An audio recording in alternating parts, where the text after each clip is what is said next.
Hi hello ವೀಕ್ಷಕರೇ, ಉಷಾಸ್ ಕಿಚನ್ಗೆ ಸ್ವಾಗತ. ನಾವು ಈ ದಿನ ಖಾರ ಪುರಿಯನ್ನು ತುಂಬ ಸುಲಭವಾಗಿ ಮತ್ತು ತುಂಬ ಟೇಸ್ಟಿಯಾಗಿ ಯಾವ ಥರ ಮಾಡೋದು ಅಂತ ತೋರಿಸ್ಕೊಡ್ತಾ ಇದ್ದೀವಿ. ಕೊನೆವರೆಗೂ ಸ್ಕಿಪ್ ಮಾಡದೆ ನೋಡಿ, ತುಂಬ ಚೆನ್ನಾಗಿರುತ್ತೆ. ಈಗ ನಾನು ಒಂದು ಬೌಲಲ್ಲಿ ಪುರಿನ ತಗೊಂಡಿದ್ದೀನಿ ಮತ್ತು ಕಡಲೆಕಾಯಿ ಬೀಜನ ಒಂದು ಸ್ವಲ್ಪ ತಗೊಂಡಿದ್ದೀನಿ. ಅದಾದಮೇಲೆ ಹುರುಗಡ್ಲೆ ಸ್ವಲ್ಪ ತಗೊಂಡಿದ್ದೀನಿ ಮತ್ತು ಬ್ಯಾಡಗಿ ಮೆಣಸಿನ್ಕಾಯಿ, ಕರ್ಬೇವಿನ ಸೊಪ್ಪು ಮತ್ತು ಬೆಳ್ಳುಳ್ಳಿನ ಜಜ್ಜಿಬಿಟ್ಟು ತಗೊಂಡಿದ್ದೀನಿ.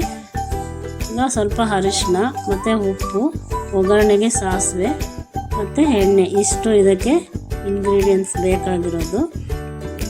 ಈಗ ನಾವು ಸ್ಟವ್ ಮೇಲೆ ಬಾಣಲಿ ಇಟ್ಬಿಟ್ಟು ಯಾವ ಥರ ಮಾಡೋದು ಅಂತ ತೋರಿಸ್ಕೊಡ್ತಾ ಇದ್ದೀನಿ. ಒಂದು 7-8 ಸ್ಪೂನಷ್ಟು ಎಣ್ಣೆ ಹಾಕ್ಕೊಳ್ಳಿ. ಎಣ್ಣೆ ಚೆನ್ನಾಗಿ ಕಾದ್ಮೇಲೆ ಸಾಸಿವೆ ಹಾಕ್ಕೊಳ್ಳಿ. ನೋಡಿ, ಈ ಥರ ನೀವು ಖಾರ ಪುರಿನ ಮಾಡ್ಕೊಂಡು ತಿಂದರೆ ಚಳಿಗಾಲದಲ್ಲಿ ತುಂಬಾ ಚೆನ್ನಾಗಿರುತ್ತೆ. ಯಾರೆಲ್ಲ ಹೊಸಬ್ರಾಗಿದ್ದರೆ ನಮ್ಮ ಚಾನೆಲ್ನ ಸಬ್ಸ್ಕ್ರೈಬ್ ಮಾಡಿ, ಪಕ್ಕದಲ್ಲಿರೋ ಬೆಲ್ ಐಕನ್ನ ಕ್ಲಿಕ್ ಮಾಡಿ. ನಾವೇನೇ ಮಾಡಿದರೂ ನೋಟಿಫಿಕೇಷನ್ ನಿಮಗೆ ತಕ್ಷಣವೇ ಬರುತ್ತೆ. ಈಗ ನಾನು ಶೇಂಗಾ ಬೀಜ ಹಾಕ್ತಾಯಿದ್ದೀನಿ. ಶೇಂಗಾ ಬೀಜ ಒಂದು ಅರ್ಧ ಫ್ರೈ ಮಾಡ್ಕೊಳ್ಳಿ. ಅರ್ಧ ಫ್ರೈ ಆಗಬೇಕು, ಇಲ್ಲ ಅಂದರೆ ಹಸಿ ಹಸಿ ಥರ ಆಗುತ್ತೆ.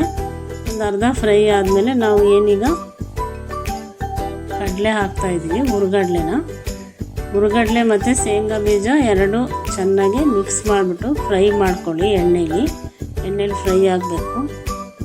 ಈ ಥರ ಪುರಿನ ನೀವು ನೆಂಟರು ಬಂದಾಗ, ಮನೆಯಲ್ಲಿ ಯಾರಾದರೂ ಗೆಸ್ಟ್ ಬಂದಾಗ ಯಾವ ಥರ ನೀವು ಸರ್ವ್ ಮಾಡಬೇಕು ಅನ್ನೋದನ್ನು ನಾನು ಇದರಲ್ಲಿ ತೋರಿಸ್ಕೊಟ್ಟಿದ್ದೀನಿ. ಅದೇ ಥರನೇ ಮಾಡಿ, ತುಂಬಾ ಟೇಸ್ಟಾಗಿರುತ್ತೆ.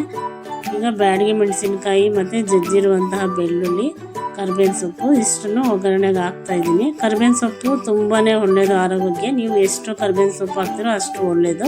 ಮಧ್ಯೆ ಮಧ್ಯೆ ಕ್ರಂಚಿ ಥರ ಸಿಗ್ತಾ ಇರುತ್ತೆ, ತಿನ್ನೋದಕ್ಕೂ ತುಂಬ ಟೇಸ್ಟ್ ಆಗಿರುತ್ತೆ. ಬೆಳ್ಳುಳ್ಳಿ ಹಾಕೋದ್ರಿಂದ ಗ್ಯಾಸ್ಟ್ರಿಕ್ ಆಗೋಲ್ಲ. ಒಬ್ಬೊಬ್ಬರಿಗೆ ಗ್ಯಾಸ್ಟ್ರಿಕ್ ಆಗುತ್ತೆ ಅಂತಾರೆ. ಈಗ ಬೆಳ್ಳುಳ್ಳಿ ತಿನ್ನೋದ್ರಿಂದ ಗ್ಯಾಸ್ಟ್ರಿಕ್ ಆಗೋಲ್ಲ. ನೋಡಿ, ಈಗ ಸ್ವಲ್ಪ ಅರಿಶಿನ ಹಾಕ್ತಾಯಿದ್ದೀನಿ. ಬೆಳ್ಳುಳ್ಳಿನೂ ಸಹ ಆರೋಗ್ಯಕ್ಕೆ ತುಂಬಾ ಒಳ್ಳೆಯದು. ಈಗ ನಾನು ಏನು ಪುರಿ ತಗೊಂಡಿದ್ನೋ ಒಂದು ಬೌಲಲ್ಲಿ ಅದನ್ನು ಹಾಕ್ತಾಯಿದ್ದೀನಿ. ಹಾಕ್ಬಿಟ್ಟು ಚೆನ್ನಾಗಿ ಮಿಕ್ಸ್ ಮಾಡ್ಕೊಳ್ಳಿ. ಇವಾಗ ನೋಡಿ, ಈ ಥರ ಮಿಕ್ಸ್ ಮಾಡ್ಕೊಳ್ಳಿ. ಚೆನ್ನಾಗಿ ಮಿಕ್ಸ್ ಮಾಡಬೇಕು ಮತ್ತು ಸಿಮ್ಮಲ್ಲಿ ಇಟ್ಕೊಂಡು ಮಿಕ್ಸ್ ಮಾಡಿ, ಏಕೆಂದರೆ ತುಂಬಾ ಕ್ರಿಸ್ಪಿಯಾಗಿ ಬರುತ್ತೆ ಪುರಿ. ತಿನ್ನೋದಕ್ಕೂ ತುಂಬ ಟೇಸ್ಟಾಗಿರುತ್ತೆ, ಕ್ರಿಸ್ಪಿಯಾಗಿ ಗರಿಗರಿಯಾಗಿರುತ್ತೆ ತಿನ್ನೋದಕ್ಕೆ. ನೋಡಿ, ಈ ಥರ ಚೆನ್ನಾಗಿ ಮಿಕ್ಸ್ ಮಾಡ್ಕೊಳ್ಳಿ. ಮತ್ತು ಇಲ್ಲಿ ನಾನು ರುಚಿಗೆ ತಕ್ಕಷ್ಟು ಉಪ್ಪು ಹಾಕ್ತಾಯಿದ್ದೀನಿ.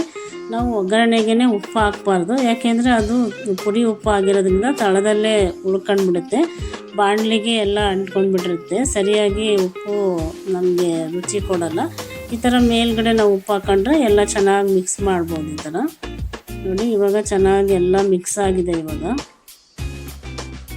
ಇವಾಗ ಯಾರಾದರೂ ಮನೆಗೆ ಗೆಸ್ಟ್ ಬಂದಾಗ ಯಾವ ರೀತಿ ಸರ್ವ್ ಮಾಡೋದು ಅಂತ ನಾನು ತೋರಿಸ್ಕೊಡ್ತಾಯಿದ್ದೀನಿ. ಇದೇ ಥರ ಮಾಡಿ ನೋಡಿ, ತುಂಬಾ ಚೆನ್ನಾಗಿರುತ್ತೆ. ಈಗ ನಾನು ಸಣ್ಣಗೆ ಈರುಳ್ಳಿ ಹೆಚ್ಚಿಬಿಟ್ಟು ಮೇಲೆ ಹಾಕ್ತಾಯಿದ್ದೀನಿ. ಮತ್ತು ಕಾಯಿ ತುರಿ, ಇದೇ ಮೇಯ್ನು. ಕಾಯಿ ತುರಿನೂ ಹಾಕಿದ್ರೆ ತುಂಬಾ ಟೇಸ್ಟ್ ಕೊಡುತ್ತೆ. ಈರುಳ್ಳಿ ಮತ್ತು ಕಾಯಿ ಮಧ್ಯೆ ಮಧ್ಯೆ ಸಿಕ್ಕಾಗ ತುಂಬಾ ಟೇಸ್ಟಾಗಿರುತ್ತೆ. ಈಗ ನಾನು ಸ್ವಲ್ಪ ಮಿಕ್ಸ್ಚರ್ ಹಾಕ್ತಾಯಿದ್ದೀನಿ. ಮಿಕ್ಸ್ಚರ್ ಹಾಕೋದ್ರಿಂದ ಟೇಸ್ಟ್ ಇನ್ನೂ ಸೂಪರಾಗಿರುತ್ತೆ. ಮತ್ತು ಸ್ವಲ್ಪ ಇಲ್ಲಿ ಮಿಕ್ಸ್ಚರ್ ಹಾಕಿದ್ಮೇಲೆ ಸ್ವಲ್ಪ ಕೊತ್ತಂಬರಿ ಸೊಪ್ಪನ್ನ ಹಾಕ್ತಾಯಿದ್ದೀನಿ.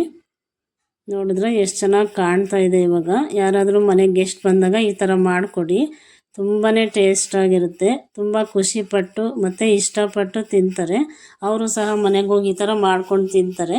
ಹೊರಗಡೆ ಹೋದಾಗ ನಾವು ಇದೆಲ್ಲ ಹಾಕಬಾರ್ದು. ನಾವೇನಾದರೂ ಟೂರ್ ಹೋದಾಗ ಅಥವಾ ಟ್ರಿಪ್ ಹೋದಾಗ ಬರೀ ಮಂಡಕ್ಕಿ ಖಾರ ಚಿರ ತಗೊಂಡೋದ್ರೆ ಸಾಕು. ನೋಡಿದ್ರೆ ಎಷ್ಟು ಚೆನ್ನಾಗಿ ಕಾಣ್ತಾ ಇದೆ. ನಿಮ್ಮ ಫ್ರೆಂಡ್ಸ್ಗಳಿಗೆಲ್ಲ ಶೇರ್ ಮಾಡಿ. Thank you for watching this video.